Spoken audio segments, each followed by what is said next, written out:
Dear friends, board ने जो model paper जारी किया है आपका, उसका सॉल्यूशन देख रहे हैं इसमें इंग्लिश मीडियम और हिंदी मीडियम दोनों के लिए। और साथ ही साथ इस पीडीएफ को पूरा आंसर के साथ में डाउनलोड करने के लिए इस वीडियो को पूरा कंप्लीट देखें।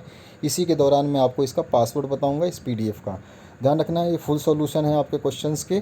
और दूसरी बात बता दूं आपको, नेक्स्ट जो बहुत इंपॉर्टेंट चीज़ है वो ये है कि आपके जो जितने भी सेकंड भाग हैं, यानी कि सेकंड पार्ट हैं हर विषय के, उनको सॉल्व करके डाल दिया गया है। आप उनको पीडीएफ के रूप में प्राप्त कर सकते हैं सॉल्यूशन के साथ में।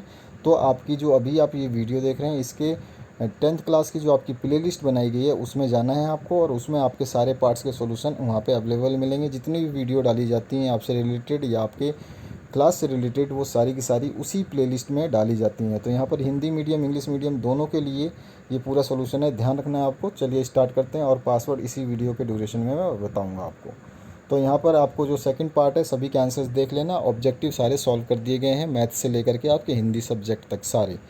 तो सेक्शन ए में भौतिक शास्त्र फिजिक्स की बात हुई है, और इसमें जो है किसी चालक का प्रतिरोध किन किन बातों पर निर्भर करता है, यानी कि फैक्टर्स बताने हैं रेजिस्टेंस के जो कंडक्टर डिपेंड करता है। ठीक है, तो factors of resistance of a conductor depend किस पे करता है, ये सारी चीज़ें मैं आपको बता रहा हूँ। आराम से इस सॉल्यूशन को समझ लेना ताकि आपको कोई दिक्कत ना हो।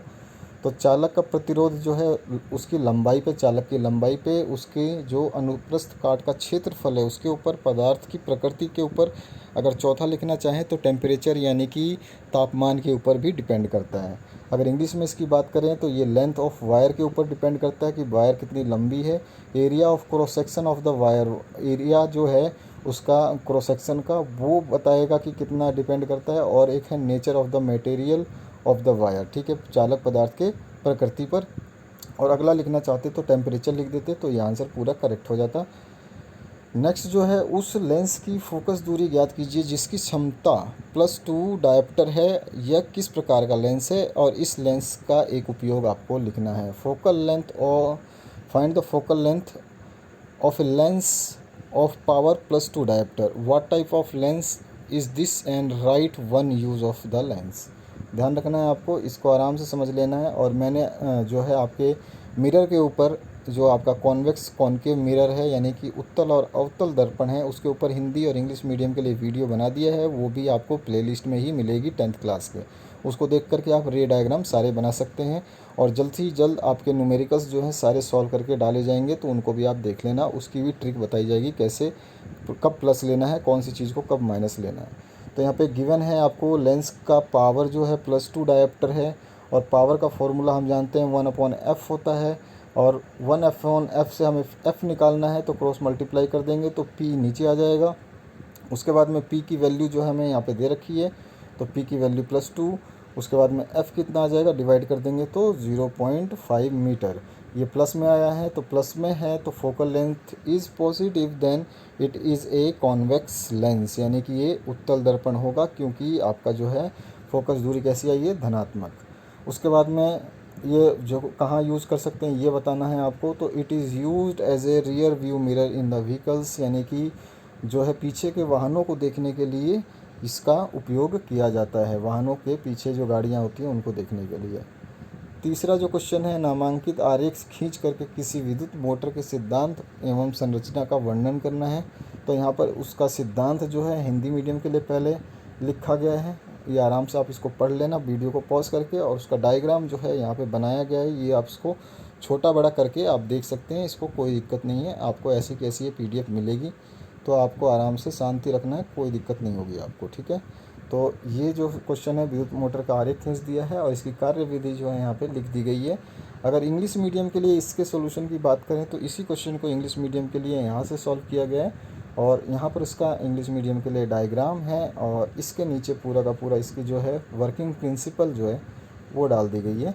आप इसको आराम से वीडियो को पॉज करके एक एक अक्षर पढ़ सकते हैं। इसके आगे बात करें, इसी का और क्वेश्चन पूछा गया था, तो ए पार्ट पूछा गया था इसमें, किसी छड़ चुंबक के चारों ओर चुंबकीय रेखाओं का आरेख आपको बताना है। Draw the magnetic lines of force around a bar magnet. तो ये बार मैग्नेट बना करके इस तरह से आपको लाइंस जो है यहाँ पे सारी की सारी जो ये लाइंस हैं आपकी, ये ट्रैवल करती हैं इस तरह से, ठीक है, इस तरह से नॉर्थ से किधर जाती हैं, साउथ की तरफ, और जो है आपकी इधर से भी नॉर्थ की से साउथ की तरफ, ठीक है। तो ये आपको बना देना था। उसके आगे चलते हैं। चाहे इंग्लिश मीडियम हो हिंदी मीडियम हो, यही डायग्राम रहेगा। इसके अलावा बी क्वेश्चन पूछा गया, फ्लेमिंग का वाम हस्त नियम क्या है, समझाना है। What is Fleming's left hand rule, explain कर देना है। 2 नंबर का है ये।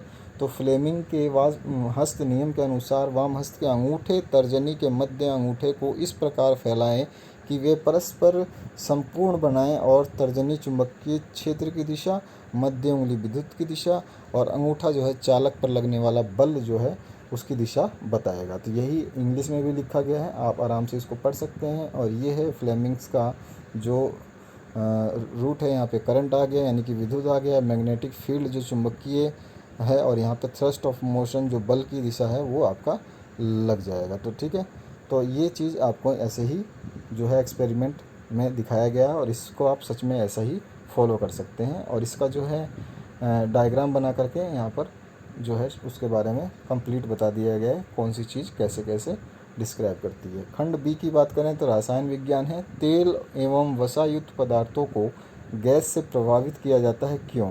Fat and oil containing foods are packed with which gas and why. तो तेल और के अंदर जो वसायुक्त पदार्थों के अंदर वायुरोधी बर्तनों में इसको रखते हैं ताकि इसका उपचयन है धीमी गति से हो। और जो पदार्थ को है ना हम नाइट्रोजन में रखते हैं, उस गैस का नाम क्या है? नाइट्रोजन में, क्योंकि ये प्रभावित इसलिए किया जाता है ताकि उसमें उपचयन ना हो सके। नाइट्रोजन जो है उसका उपचयन रोकता है। यही चीज़ इंग्लिश में यहाँ पे लिखी गई है, बिल्कुल सेम टू सेम।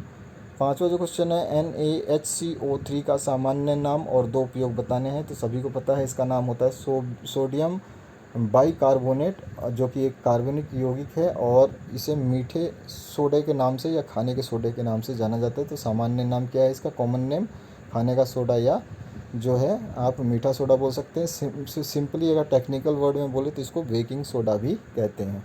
ठीक है, उसके बाद में आप इसका कहाँ कहाँ उपयोग कर सकते हैं? तो सोडियम बाइकार्बोनेट का है प्रति अम्लों में, यानी अम्लता कम करने में, एसिडिटी कम करने में।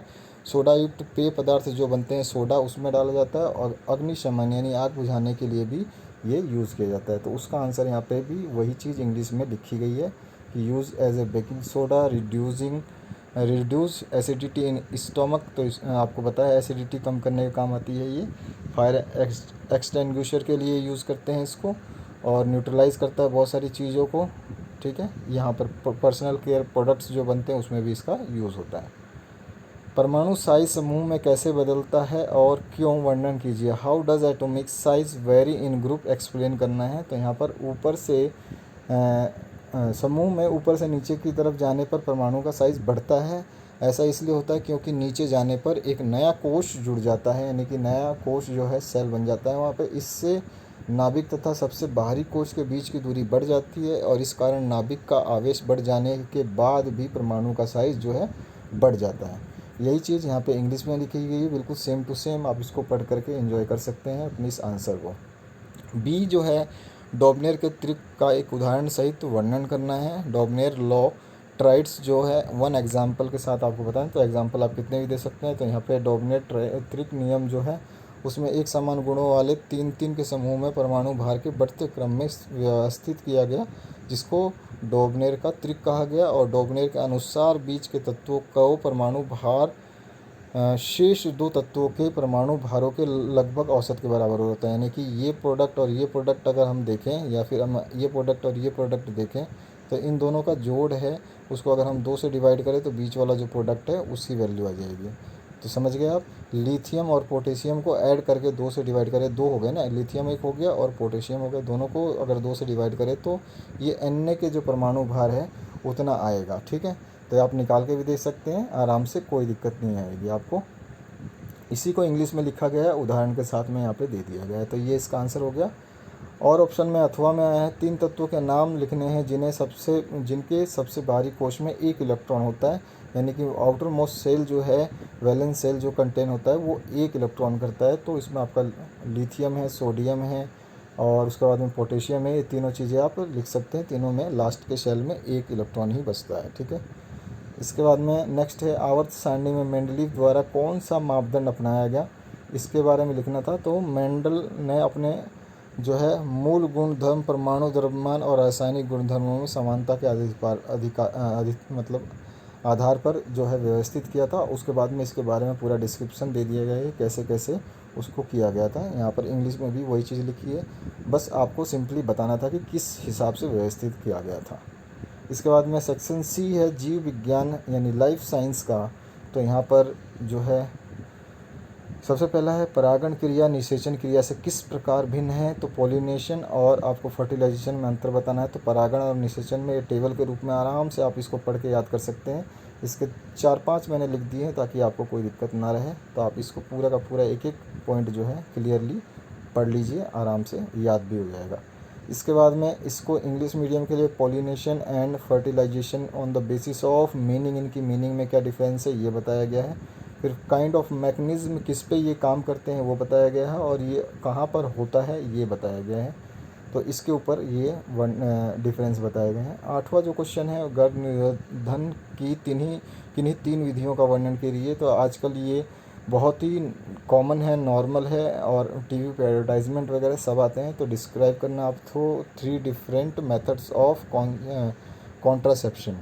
तो इसमें बहुत सारे प्रकार हैं, जिसमें रासायनिक विधि, शल्य विधि, भौतिक विधि और दवाइयाँ जो है इसमें शामिल हैं, और यांत्रिक अवरोध भी है। तो वो सब चीज़ें हैं यहाँ पर। आप कोई सा भी 3 आपको जो याद रह जाए उनको लिखना था। तो यहाँ मैंने काफ़ी सारी लिख दिए, और उसको इंग्लिश में भी ऐसी चीज़ लिखी है, natural method, barrier method, oral contraceptive और इम्प्लांट्स एंड सर्जिकल मेथड्स जो हैं आप उसको नसबंदी वगैरह करवा देते हैं, जैसे कि ये हो जाता है।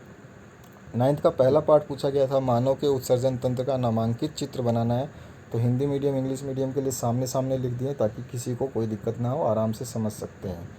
नेक्स्ट क्वेश्चन की बात करते हैं, जाइलम तथा फ्लोएम के वहन में क्या अंतर है ये बताना है। तो जाइलम और फ्लोएम के बीच में क्या अंतर है यहाँ पे 2 लाइन में स्पष्ट कर दिया गया है। और अगर हम इसको इंग्लिश मीडियम में बात करें तो इसको टेबल की फॉर्म में प्रेजेंट कर दिया गया है ताकि आपको ध्यान रहे। तो यहाँ पर आपका जाइलम है और यहाँ पर फ्लोएम है, तो इनके बारे में सामने सामने लिखा गया है। आप आराम से इसको पढ़ करके आसानी से याद कर सकते हैं। और पार्ट जो है वायवीय तथा अवायवीय श्वसन में क्या अंतर है, यानी कि एबायोटिक और एरोबाइटिक और आपको एरोबिक एंड अनएरोबिक रेस्पिरेशन जो है वो है आपका एरोबाइटिक। मुझे थोड़ा सा कुछ और याद आ गया था। वर्णीय श्वसन और अवायनीय जो श्वसन है, इन दोनों में अंतर तो यहाँ पे सामने लिखा है। इसमें ग्लूकोज के लिए ऑक्सीकरण यानी कि O2 की आवश्यकता होती है, इसमें O2 की आवश्यकता नहीं होती है।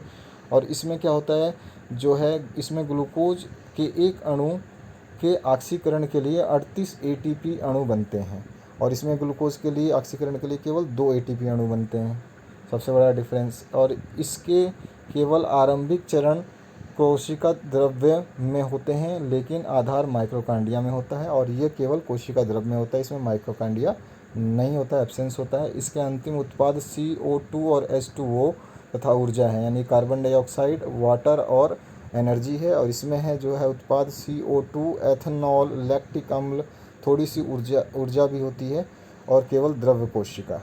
ठीक है, तो यहाँ पर आपके 2-3 चीज़ मिलती हैं, और यहाँ पे उसके अलावा बहुत सारी चीज़ें मिलती हैं। तो इनके ऊपर आप कोई भी 3 बताना था।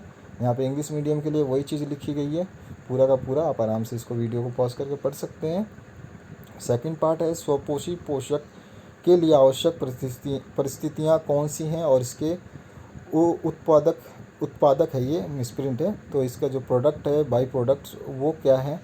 तो यहाँ पे स्वपोषी के लिए आवश्यक परिस्थितियाँ कौन कौन सी है, तो यहाँ दे दी गई है। क्लोरोफिल की उपस्थिति होनी चाहिए, कार्बन डाइऑक्साइड की उपस्थिति, जल की उपस्थिति, प्रकाश संश्लेषण के लिए एंजाइम की उपस्थिति, सूर्य के प्रकाश की उपस्थिति, और उसके जो प्रोडक्ट जो हैं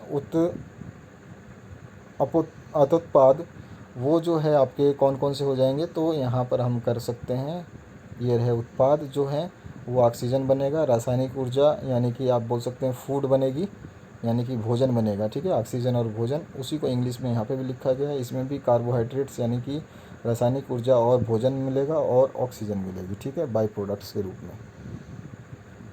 इसके आगे आपका ये पूरा का पूरा समाप्त हो गया। ये लास्ट क्वेश्चन था। तो आशा करता हूँ ये वीडियो देख के मज़ा आया होगा आपको। मैं इस वीडियो में पासवर्ड जो बताने वाला था, उस पासवर्ड को आप नोट कर लीजिए। वीडियो का पासवर्ड जो है वो हो जाएगा आपका 2019।